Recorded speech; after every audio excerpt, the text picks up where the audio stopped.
ವಿಧಾನ ಪರಿಷತ್ ಚುನಾವಣೆಗೆ ಅಖಾಡ ಬಹುತೇಕ ಸಿದ್ಧವಾಗಿದೆ. 6 ಸ್ಥಾನಗಳಿಗೆ ನಡೆಯುವ ಚುನಾವಣೆಯಲ್ಲಿ ನಾಮಪತ್ರ ಸಲ್ಲಿಕೆಯ ಪ್ರಕ್ರಿಯೆ ಇವತ್ತು ಅಂತ್ಯ ಆಯಿತು. ನಾಳೆ ನಾಮಪತ್ರ ಪರಿಶೀಲನೆ ನಡೆಯುತ್ತೆ.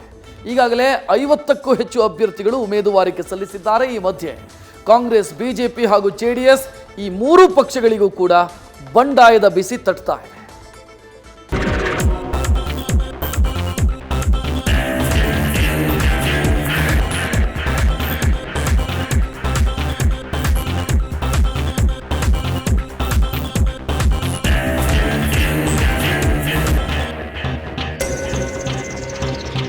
ವಿಧಾನ ಪರಿಷತ್ ಚುನಾವಣೆಯಲ್ಲಿ ಮೈತ್ರಿ ಪಕ್ಷದೊಳಗೆ ಬಂಡಾಯದ ಕಿಡಿ ಹಾರಿದೆ.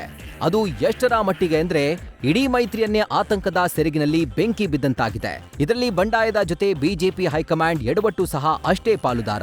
ಏಕಾಏಕಿ ಒಬ್ಬರ ಹೆಸರಲ್ಲಿ ಅಧಿಕೃತವಾಗಿ ಘೋಷಣೆ ಮಾಡಿದ ಬಿಜೆಪಿ ಹೈಕಮಾಂಡ್ ನಡೆಯೇ ಅವಾಂತರಕ್ಕೆ ಕಾರಣವಾಗಿದೆ. ಪರಿಷತ್ ಫೈಟ್ನಲ್ಲಿ 3 ಪಕ್ಷಕ್ಕೂ ಬಂಡಾಯದ ಬಿಸಿ. ಕಾಂಗ್ರೆಸ್ಗೆ ಅಲ್ಪ, ದಳಕ್ಕೆ ಸ್ವಲ್ಪ, ಬಿಜೆಪಿಗೆ ಡಬಲ್ ಶಾಕ್. ಒಬ್ಬರ ಹೆಸರನ್ನ ಬಿಜೆಪಿ ಹೈಕಮಾಂಡ್ ಅಧಿಕೃತ ಘೋಷಣೆ ಮಾಡಿದ್ರೆ, ಇಲ್ಲಿ ಮತ್ತೊಬ್ಬರ ಸ್ಪರ್ಧೆಗೆ ಜೆಡಿಎಸ್ ಅಧಿಕೃತ ಬಿಫಾರ್ಮ್ ಕೊಟ್ಟಿದೆ. ಮಗದೊಬ್ಬರು ಭರವಸೆ ಸಿಕ್ಕಿದೆ ಅಂತ ಬಂಡಾಯದ ಜೆಂಡಾ ಹಿಡಿದಿದ್ದಾರೆ. ಕೇಂದ್ರ ಬಿಜೆಪಿಯಿಂದ ಒಂದೆಡೆ ಡಾಕ್ಟರ್ ಇಸಿ ನಿಂಗರಾಜೇಗೌಡ ಹೆಸರು ಪ್ರಕಟ ಆಗಿತ್ತು. ಆದರೆ ಜೆಡಿಎಸ್ ಪಕ್ಷದಿಂದ ಅಧಿಕೃತ ಬಿಫಾರ್ಮ್ ಪಡೆದ ವಿವೇಕಾನಂದ ದಕ್ಷಿಣ ಶಿಕ್ಷಕರ ಕ್ಷೇತ್ರದಿಂದ ನಾಮಪತ್ರವೂ ಸಲ್ಲಿಸಿಬಿಟ್ಟಿದ್ದಾರೆ.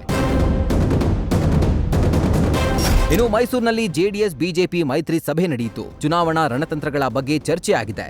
ಎಚ್ಡಿಕೆ, ಆರ್ ಅಶೋಕ್ ಸೇರಿ ಹಲವು ನಾಯಕರು ಭಾಗಿಯಾಗಿದ್ರು.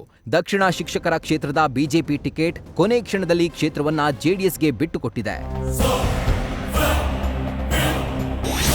ಸ್ವಾಭಿಮಾನ ಬಂಡಾಯ, ಶ್ರೀಕಂಠೇಗೌಡಗೆ ಕೈಕೊಟ್ಟ ಸಮಯ. ನಿಂಗರಾಜೇಗೌಡರ ಜೊತೆ ಆರ್ ಅಶೋಕ್ ಸಂಧಾನ ವಿಫಲ.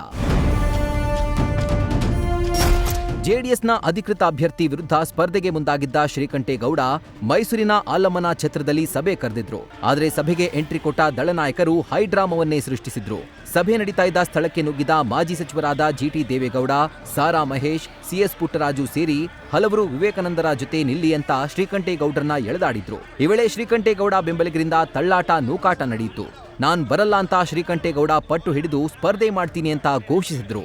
ಆದ್ರೆ ಅಷ್ಟೊತ್ತಿಗೆ ನಾಮಪತ್ರ ಸಲ್ಲಿಕೆ ಸಮಯ ಮುಗಿದು ಹೋಗಿದೆ. ಎಚ್.ಡಿ. ಕುಮಾರಸ್ವಾಮಿ ಅವರು ಜನತಾದಳ ಪಕ್ಷವನ್ನ ನಂಬಿರ್ತಕ್ಕಂಥವರು ಶ್ರೀಕಂಠೇಗೌಡರ ಮುಂದಾಳತ್ವದಲ್ಲೇ ವಿವೇಕಾನಂದ ಅವರ ಚುನಾವಣೆ ನಡೆಯುತ್ತೆ.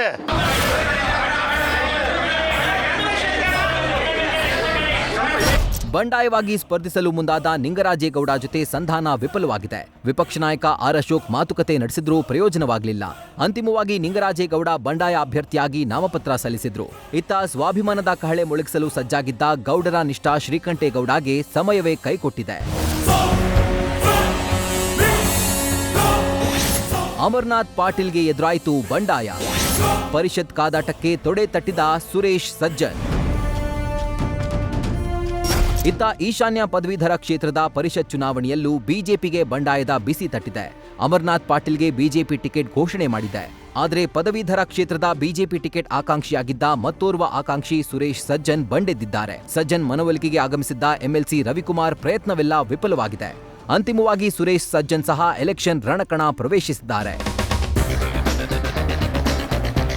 ಒಟ್ಟಾರೆ ವಿಧಾನ ಪರಿಷತ್ ಚುನಾವಣೆಗೆ ಅಖಾಡ ಬಹುತೇಕ ಸಿದ್ಧವಾಗಿದೆ. 6 ಸ್ಥಾನಗಳಿಗೆ ನಡೆಯುವ ಚುನಾವಣೆಯಲ್ಲಿ ನಾಮಪತ್ರ ಸಲ್ಲಿಕೆಗೆ ಇವತ್ತೇ ಕೊನೆಯ ದಿನವಾಗಿತ್ತು. ಈಗಾಗಲೇ 50ಕ್ಕೂ ಹೆಚ್ಚು ಅಭ್ಯರ್ಥಿಗಳು ಉಮೇದುವಾರಿಕೆ ಸಲ್ಲಿಸಿದ್ದಾರೆ.